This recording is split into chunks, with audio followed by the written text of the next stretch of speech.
Good morning, Beth. Good My morning. name's Jo Brown. I'm a clinical education practitioner. I'm going to be your assessor today for your primary and secondary assessment. Could you introduce yourself, please? Yeah, my name is Elizabeth Finney and I am an apprentice ENT. Thank you. So today's date is the 9th of October 2024 and the time is 09:40. So are you happy to go ahead with this assessment? Are you okay? You happy to go ahead with it? Yeah, I'm all okay, thank you. Good. Okay, so Beth, you were called to a 45-year-old who has been found unresponsive. There are no witnesses and no one to give a detailed medical history. So when you're ready, would you be able to talk me through and demonstrate your management of this patient, please? Yeah, so I'm first of all going to put on my PPE. There's no special precautions in place at the moment, but not knowing the environment I'm going into, I'm going to wear gloves, I'm going to consider putting an apron on and consider putting goggles on. Upon approaching the scene, I'm going to do my DORA, going to be assessing any safety hazards, anything I can slip, trip, fall onto, and once I'm getting closer to the patient, I'm also going to be checking for any drug paraphernalia, anything that might cause me a sharps injury, any pill bottles, and also checking for a mechanism of injury around and checking if there's any catastrophic hemorrhaging that I can see. Okay, so it's safe to approach and there's no catastrophic hemorrhage. Wonderful. So I'm going to approach the patient and I'm going to check his responsiveness to voice. Hello, hello, can you hear me? I'm going to check in both ears just in case one side is deaf. No response. Okay. I'm now going to check his responsiveness to pain by doing a trapezius squeeze. No response. Okay.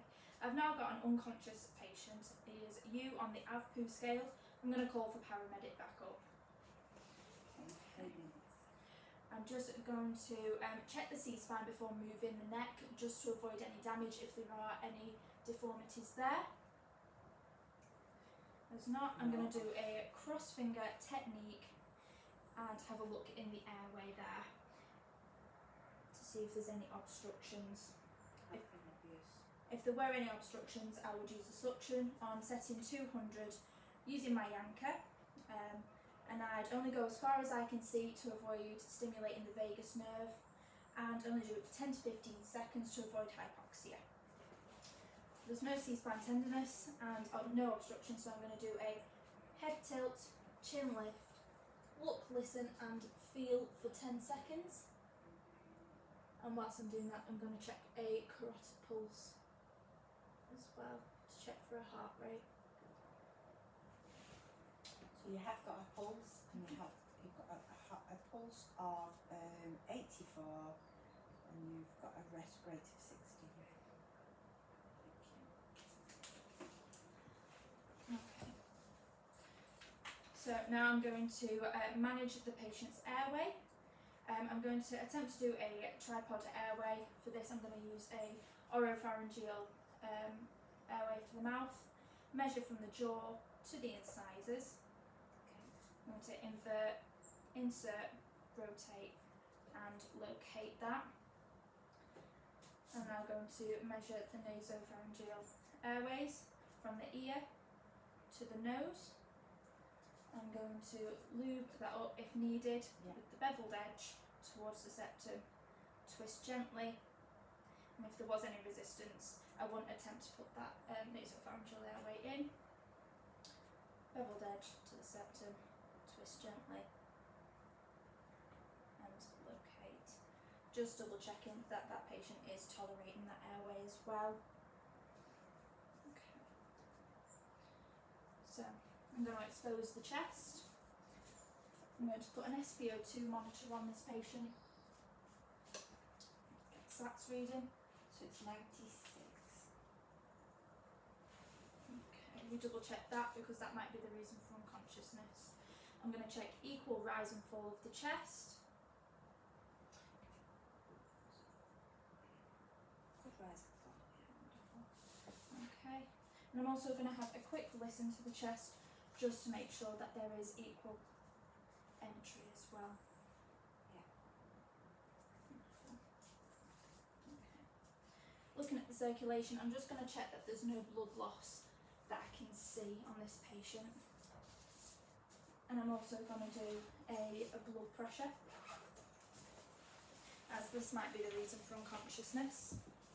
So BP is 132 over 84.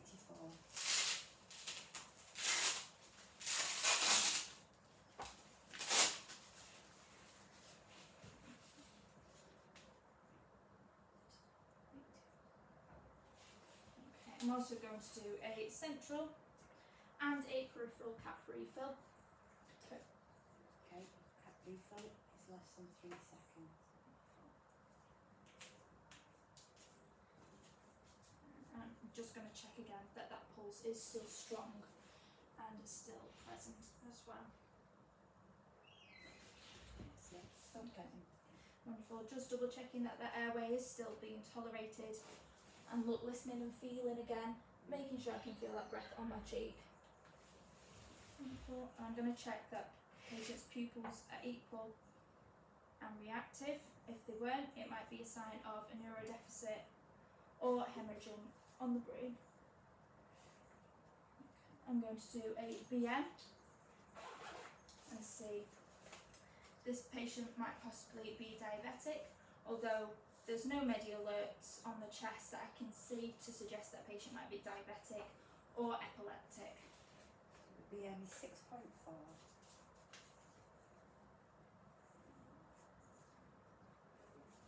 Okay. I'm going to do a temperature.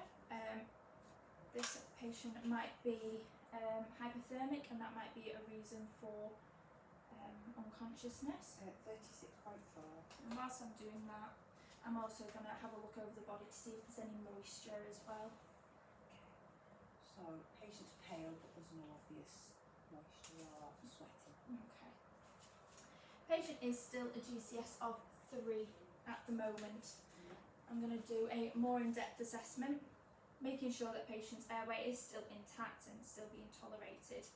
I'm going to feel around the head for any boggy masses, any fluid leaking from the ear, any blood, and any deformities there. Double checking the C-spine as well. I'm going to check the maxillofacial bones, see if there's any breakages there. And having a look along the neck to see if there's any distended veins. This might mean that there is heart failure. Moving on to the chest, I'm going to have a good feel of each rib, making sure there's no breakages there. Having a look again, any bruising, any signs of internal bleeding, and having a gentle feel as well. Make sure there's nothing there. I'm going to do an 8-point listen to the chest, checking for any wheezing, any bubbling, or any silentness in any of the lobes as well.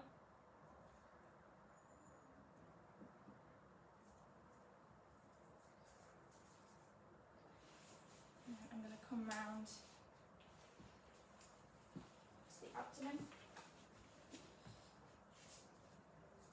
Just cover the patient's chest, keeping dignity, and just palpating the abdomen in the 4 quadrants, feeling for any guarding, any tenderness or distendedness, looking for any bruising or signs of internal bleeding there. Then going to come down onto the pelvis, having a gentle squeeze, feeling if there's any abnormalities there as well, and doing a quick sweep to the back of my hand to check for any fluids as well, which it's not. Moving on to the long bones, I'm going to have a look at the arms, see if there's any track marks, any media alerts that are on the wrist, any self-harm marks as well, and have a good feel of the bones, see if there's any breakages there. I'm also just going to have a quick peek at the chest again, make sure there's no pacemakers. And same on this side, track marks, self-harm marks, and have a good feel. Moving down onto the legs, going down the femur, having a feel. Going on the inside and outside. Moving my way down. Once getting to the foot, I'm going to do a pedal pulse. checking that there is circulation to this leg, and a cap refill as well. And the same on the other side. Doing a pedal pulse, making sure there's circulation to that leg, and a pedal pulse there. Okay. So hello, my name's Jo, I'm a paramedic. Would you be able to give me an S-bar for this patient, please? Of course. So we currently have a 45-year-old male who's been found collapsed. It's been unwitnessed. Unknown mechanism of any injury. SATs are currently unremarkable. He is still GCS of 3, U on the AVPU scale. Okay. We've got a rest rate of 16, SATs of 96 with no oxygen. I have placed a tripod airway in successfully. A temp of 36.4, BP 132/84, heart rate of 84, and we have got a BM of 6.4 and cap refill of under 3. And what's your recommendation for this patient, please? So I'm going to recommend we do a red pre-alert into hospital for a GCS of 3 and do an ECG en route as well. Okay, thank you. Can I just ask you a couple of questions? If this patient's oxygen levels have been 93, for instance, what would you have done about that? So I'd put the patient on oxygen. I'd start on 2 to 6 litres, see how the oxygen, how he responds to the oxygen, and see if those stats raise. And what would you do prior to administering this oxygen? I'd check my JR count for Yeah. the dosages. Perfect. You did a lovely checking of the neck and the area. You're looking round to see for any swelling. What else could you have looked for to indicate as to why this person had been collapsed? Might been some indication around there, or information. Well, I could have checked on the chest for any media alerts. I wasn't sure if I'd heard you. That was Yeah. all. Thank you. And one more question. Oh yeah, just to so all the way through you maintained dignity and you maintained respect for this patient. So they are demonstrating core competencies. Do you know any more of the C's that indicate the NHS sort of promotes? Yeah, we've got care, compassion. Yeah, that's great. Two's perfect. Yeah. And just, I'm going to fill out this PRF because I'm the paramedic and I need to be filling this out. Why is it important that I accurately fill this patient report form out? It's important so that if the patient does deteriorate in any way, we have good documentation of the first stages of when we approach the patient, and then we can re-record any deterioration. It also means that if there is future ambulances coming to this patient, then this episode is documented. Thank you. Yeah, perfect. Thank you very much, Beth. That's the end of your assessment now. I'm just going to turn off the recording. Thank you.